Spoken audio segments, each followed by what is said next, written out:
السلام علیکم ورحمۃ اللہ وبرکاتہ۔ الحمد للہ نحمده ونستعینه ونستغفره ونؤمن به ونتوکل علیہ ونعوذ باللہ من شرور انفسنا ومن سیئات اعمالنا من يهده الله فلا مضل له ومن يضلله فلا هادي له ونشهد ان لا اله الا الله وحده لا شريك له ونشهد أن سيدنا محمدا عبده ورسوله صلی اللہ تعالی علی آلہ واصحابہ اجمعین، اما بعد۔ دورہ قرآن 2024 کے سلسلے میں آج رمضان المبارک کی 29 تاریخ سورہ مبارکہ سورۃ العنکبوت، جو کہ 29 نمبر کی سورہ ہے، ترتیب کے لحاظ سے اس کے مضامین کا خلاصہ پیش کرتے ہیں۔ سورہ عنکبوت کو ہم 9 حصوں میں تقسیم کریں گے۔ پہلا حصہ آیات 1 تا 7 پر مشتمل۔ 9 مسلم صحابہ کو بتایا گیا ہے کہ آزمائشیں آ کر رہیں گی، وہ محض آمنا کہنے پر چھوڑ نہیں دیے جائیں گے۔ پچھلے مسلمان بھی آزمائش سے گزرے ہیں۔ مقصد آزمائش سچوں اور جھوٹوں کو پہچان کرنا ہے۔ برے اعمال کرنے والے اللہ تعالیٰ کی گرفت سے بچ نہیں سکیں گے۔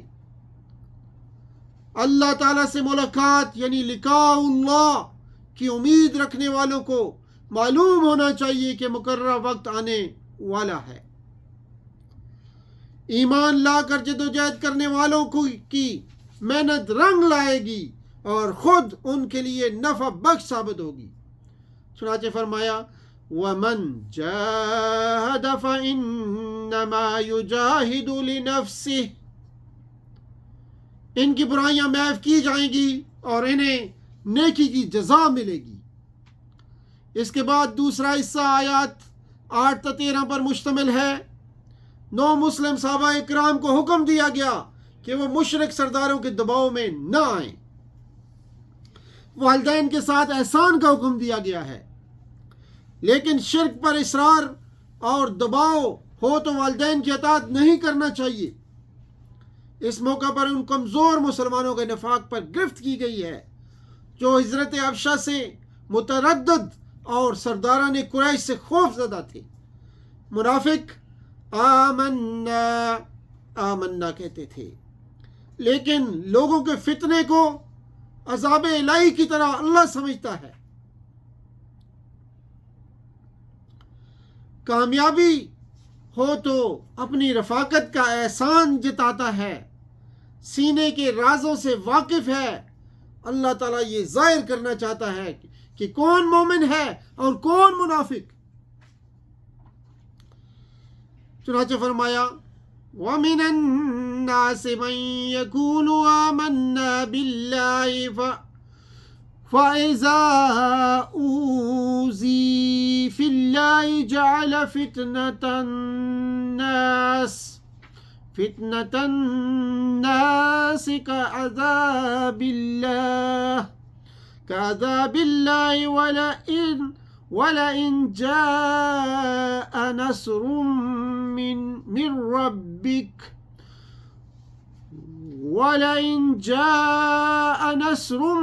مِّن رَّبِّكَ لَيَقُولُنَّ إِنَّا كُنَّا مَعَكُمْ أَوَلَيْسَ اللَّهُ بِأَعْلَمَ بِمَا فِي الصُّدُورِ الْعَالَمِينَ۔ آیت نمبر 10۔ کافروں کے سردار کمزور مسلمانوں پر دباؤ ڈالتے تھے کہ روز قیامت ہم تمہارے گناہ اپنے سر لے لیں گے۔ انہیں جھوٹا کہا گیا ہے۔ روز قیامت یہ اپنا اور دوسروں کا دوہرا وبال اٹھائیں گے۔ اس دن ان کی افطرا پردازیوں کے بارے میں باز پرس کی جائے گی۔ آگے آیات 14 تا 40 پر مشتمل تیسرا پیراگراف ہے۔ اس میں آزمائشوں کی تاریخ بیان کی گئی ہے۔ حضرت نوح علیہ السلام، حضرت ابراہیم علیہ السلام، حضرت لوط علیہ السلام، حضرت شعیب علیہ السلام آزمائشوں سے گزرے. حضرت نوح علیہ السلام اپنی قوم کے درمیان 950 سال تک رہے. ان کی قوم کو طوفان سے ہلاک کیا گیا. یہ ظالم لوگ تھے. اللہ نے کشتی والوں کو بچا لیا اور سارے جان والوں کے لیے عبرت کا سامان فراہم کر دیا. آیت نمبر 15. حضرت ابراہیم علیہ السلام نے بت پرستی کو جھوٹ قرار دیا اور من دون اللہ کا پول کھول دیا. یہ رزق نہیں دے سکتے. آیت نمبر 16. حضرت ابراہیم علیہ السلام نے توحید و تقوی کی دعوت دی. اعبدوا اللہ واتقوہ انما تعبدون من دون اللہ اوثانا وتخلقون افکا ان الذین تعبدون من دون اللہ لا یملکون لکم رزقا. لہذا لوگوں کو اللہ کے پاس رزق تلاش کرنا چاہیے، اسی کی عبادت کرنی چاہیے، اس کا شکر ادا کرنا چاہیے، اسی کی طرف لوٹنا چاہیے. فَابْتَغُوا عِندَ اللَّهِ الرِّزْقَ وَاعْبُدُوهُ وَاشْكُرُوا لَهُ إِلَيْهِ تُرْجَعُونَ. آیت نمبر 17.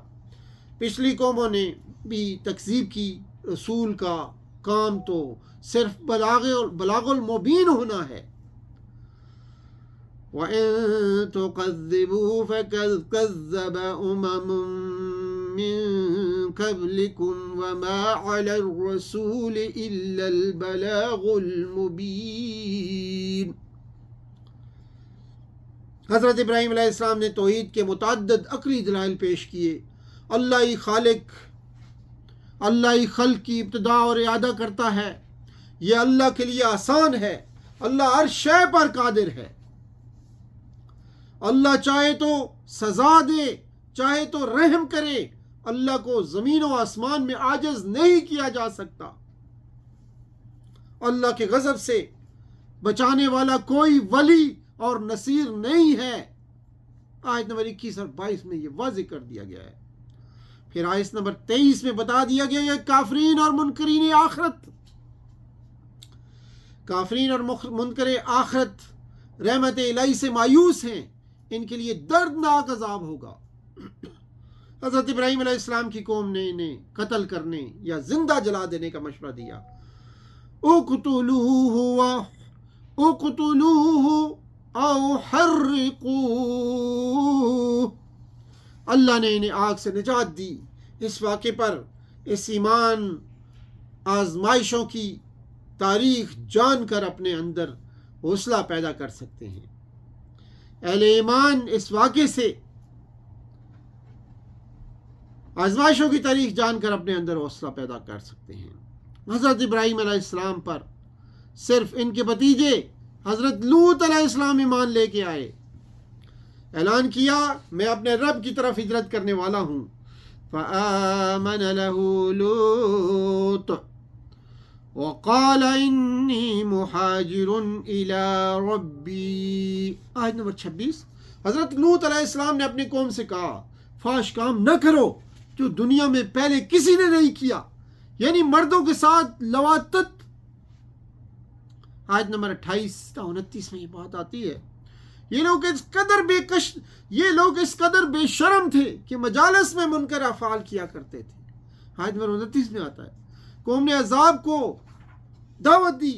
حضرت لوط علیہ السلام کی دعا، فرمایا رب انصرنی علی القوم المفسدین. اللہ نے مدین کی طرف حضرت شعیب علیہ السلام کو بھیجا. اللہ تعالیٰ نے مدین کی طرف حضرت شعیب کو بھیجا. انہوں نے 3 باتوں کی دعوت دی. نمبر 1 اللہ کی بندگی کرو. نمبر 2 قیامت کے دن کی امید رکھو. نمبر 3 فساد نہ کرو. چنانچہ فرمایا اعبدوا اللہ وارجوا الیوم الآخر ولا تعثوا فی الارض مفسدین. قوم نے تکذیب کی، ایک سخت زلزلے الرجفہ نے انہیں آ لیا، وہ اپنے گھر میں پڑے کے پڑے رہ گئے۔ اس کے بعد عاد اور سمود کو اللہ تعالیٰ نے ہلاک کیا، عاد اور سمود کو اللہ تعالیٰ نے ہلاک کیا، ان کے اعمال کو شیطان نے خوشنما بنا دیا تھا۔ آیت نمبر 38 میں یہ بات آتی ہے۔ اللہ تعالیٰ نے قارون، فرعون اور حامان کو ہلاک کیا، استکبار فی الارض کے مجرم تھے وہ، آیت نمبر 39 کے مطابق۔ آخر میں قوموں کی ہلاکت کے 4 مختلف طریقے بیان کیے گئے ہیں۔ ہلاکت گناہوں کی وجہ سے ہوتی ہے۔ فَكُلًّا أَخَذْنَا بِذَنبِهِ، نمبر 1 تیز آندھی سے، فَمِنْهُمْ مَنْ أَرْسَلْنَا عَلَيْهِ حَاسِبًا، دوسرا صیحہ یعنی دھماکے سے، وَمِنْهُمْ مَنْ أَخَذْنَاهُ الصَّيْحَةُ، تیسرا خسف یعنی زمین میں دھسا کر، وَمِنْهُمْ مَنْ خَسَفْنَا بِهِ الْأَرْضِ، چوتھا غرق کر کے، آیت نمبر 40 کے مطابق، وَمِنْهُمْ مَنْ أَغْرَقْنَا وَمَا كَانَ اللَّهُ لِيَظْلِمَهُمْ وَلَكِنْ كَانُوا أَنفُسَهُمْ يَظْلِمُونَ۔ آگے آیات 41 تا 43 پر مشتمل چوتھا حصہ ہے۔ اس میں مکڑی کی تمثیل سے، مکڑی کی مثال بیان کر کے عقیدہ ولایت کا ابطال کیا گیا ہے۔ توحید ولایت ہی حق ہے، اللہ ہی ولی، اللہ ہی کارساز، اللہ ہی سرپرست اور اللہ ہی تحفظ فراہم کرنے والی ہستی ہے۔ من دون اللہ یعنی اللہ کے علاوہ اور غیر اللہ کی ولایت کا عقیدہ مکڑی کے کمزور گھر کی طرح ہے، جو نہ سکون پہنچا سکتا ہے اور نہ تحفظ فراہم کر سکتا ہے۔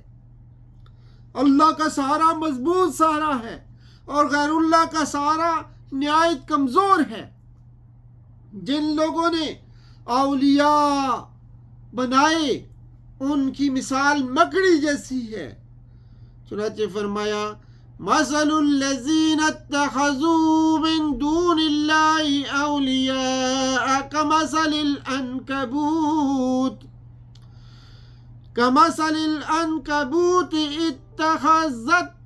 اتخذت بیتا من دون اللہ یعنی اللہ کے علاوہ ولی اور کارساز اور محافظ سمجھنے والے مکڑی کے گھر میں رہتے ہیں۔ یہ ایک کمزور گھر ہے، اس گھر میں انہیں کوئی تحفظ نہیں حاصل ہو سکتا۔ وَإِنْ أَوْهَنَ الْبُيُوتِ لَبَيْتُ الْعَنكَبُوتِ لَوْ كَانُوا يَعْلَمُونَ، آیت 41۔ ان خوبصورت قرآنی مثالوں سے اہل علم ہی مستفید ہو سکتے ہیں۔ وَمَا يَعْقِلُهَا إِلَّا الْعَالِمُونَ، آیت نمبر 43۔ آگے آیات 44 تا 55 پانچواں حصہ ہے، جس میں توحید کے دلائل ہیں۔ اعتراضات کا مسکنت جواب دیا گیا ہے۔ عیسائیوں میں احسان کے ساتھ دعوت توحید دینے کے آداب سکھائے گئے ہیں۔ رسول اللہ صلی اللہ علیہ وسلم کو ہدایت دی گئی ہے کہ وہ قرآن سے تبلیغ کرتے رہیں اور نماز کے ذریعے اللہ کو یاد کرتے رہیں۔ یقیناً نماز برائی اور بے حیائی سے روکتی ہے، لیکن نماز میں اصل چیز ذکر ہے۔ وَلَذِكْرُ اللَّهِ أَكْبَرُ، آیت 45۔ اہل کتاب کے ساتھ خوبصورتی سے بحث مجادلہ کرنا چاہیے، انہیں بتانا چاہیے کہ اسی طرح کی چیز ہمارے پاس بھی بھیجی گئی ہے۔ ولا تجادلوا أهل الكتاب إلا بالتي هي أحسن. ان سے کہنا چاہیے ہمارا تمہارا خدا ایک ہے، ہم اسی کی فرما بردار مسلم قوم ہیں۔ چنانچہ فرمایا وَقُولُوا آمَنَّا بِالَّذِي أُنزِلَ إِلَيْنَا وَأُنزِلَ إِلَيْكُمْ وَإِلَٰهُنَا وَإِلَٰهُكُمْ وَاحِدٌ وَنَحْنُ لَهُ مُسْلِمُونَ۔ آیت 46۔ رسول اللہ صلی اللہ علیہ وآلہ وسلم پر اعتراض کا جواب دیا گیا کہ یہ قرآن خود آپ صلی اللہ علیہ وآلہ وسلم کی تصنیف کردہ نہیں ہے، یہ اللہ کا کلام ہے۔ آیت 46 میں بتایا گیا وَقُولُوا آمَنَّا بِاللَّهِ۔ رسول اللہ صلی اللہ علیہ وآلہ وسلم نہ تو پہلے پڑھتے تھے نہ ہاتھ سے لکھتے تھے، پھر باطل پرست شک میں کیوں مبتلا ہوتے ہیں؟ آگے آیات 56 تا 60 میں ہجرت کا حکم دیا گیا اور رزق کا وعدہ کیا گیا ہے۔ یہ ہمارا چھٹا حصہ ہے۔ اگر مقامی جگہ پر دین پر عمل درآمد ممکن نہ ہو تو مسلمانوں کو کسی دوسرے مقام کی طرف ہجرت کرنا چاہیے، اور یہ ضروری ہو جاتا ہے۔ چنانچہ فرمایا یا عبادی الذین آمنوا ان ارضی واسعۃ فإیای فاعبدون۔ آیت 56۔ ایمان لا کر عمل صالح اور ہجرت کرنے والوں کے لیے جنت کی بلند و بالا عمارتیں ہیں جن کے نیچے نہریں بہتی ہوں گی۔ کیا ہی عمدہ اجر ہے ان لوگوں کے لیے جنہوں نے مشکل حالات میں صبر کیا اور اپنے رب کا بھروسہ کیا، اپنے رب پر بھروسہ کرتے رہے۔ مسلمانوں کو یقین دلایا گیا کہ ہجرت کے بعد انہیں رزق ملتا رہے گا۔ کتنے ہی جانور ہیں جو رزق اٹھائے نہیں پھرتے، اللہ انہیں بھی رزق دیتا ہے، تمہیں بھی دے گا۔ وَكَأَيٍّ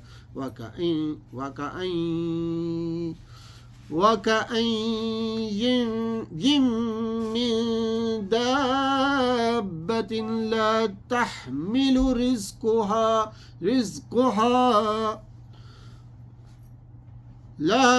تحمل رزقها اللہ يرزقها وإياكم۔ آیت نمبر 60۔ آگے آیات 61 تا 68 پر مشتمل 7واں حصہ ہے۔ قریش کے خلاف فرد جرم ہے۔ حرم کی نعمت کے باوجود یہ لوگ ناشکری میں مبتلا ہیں۔ دنیا کی زندگی کھیل اور دل کے بہلاوے کے علاوہ کچھ نہیں ہے، اصل گھر آخرت کا گھر ہے۔